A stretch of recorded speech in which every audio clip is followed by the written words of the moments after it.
Hey guys, so this night we made Salisbury steak with some mushrooms and onions, broccoli, and some mashed potatoes. So I went ahead and did this video and just recorded it, and then I figured I would edit it later, and that's what I did. So hopefully I can get all the right measurements and stuff for you guys, but here I am just cutting up some fresh broccoli. You don't have to use fresh broccoli if you're doing this dish. You can definitely use frozen. I try to stay away from canned vegetables if I can, and I'll go with either frozen or fresh. Those are pretty much the best two options.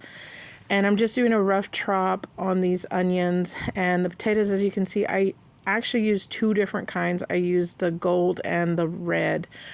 And here, if you can tell that I do all my chopping first, and then I go wash it and make sure it's nice and clean before I put it in either water or as for the broccoli, that's the little it's like a little I don't even know what it's called. It's to steam your broccoli.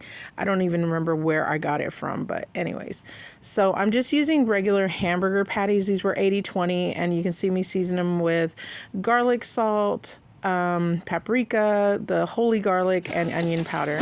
And here they're going into the pan. So what I do is I season them first, and then I put them in the pan reversed so that way I can season the top while they're in there. And again, I use a very big cast iron. It's about a 16-inch, so I can fit quite a few patties.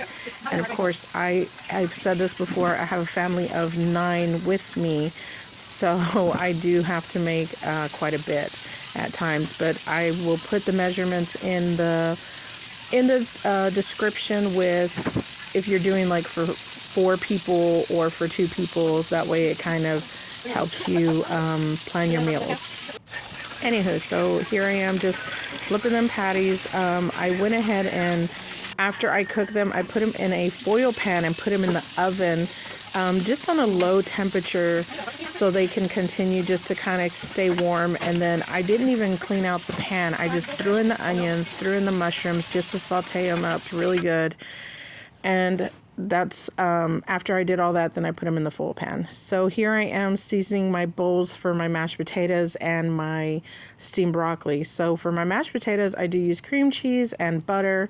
And again, all the seasonings I got, and I will post in the description again all the names of the seasonings.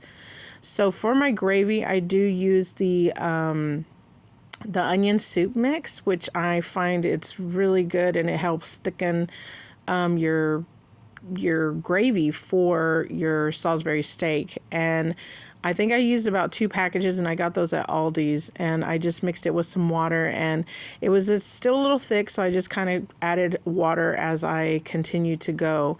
So I think I added like half a cup at each time just to make sure it was fully incorporated and stuff. So and then I add milk to my mashed potatoes and just mash them up and get them ready for everybody to eat. I did add a little bit more seasoning to it because I did add some seasoning at the bottom, but as I went along and I mixed it, I seen it needed more. So for the broccoli, I just kind of, again, just used a whole stick of butter.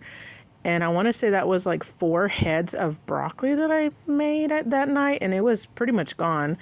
So this is the final product, guys. Oh man, it's making my mouth water. I remember it was very good that night. So anyways, I hope you enjoyed. And again, if you have any questions or comments or concerns or anything, please feel free to reach out. Thanks for watching, guys.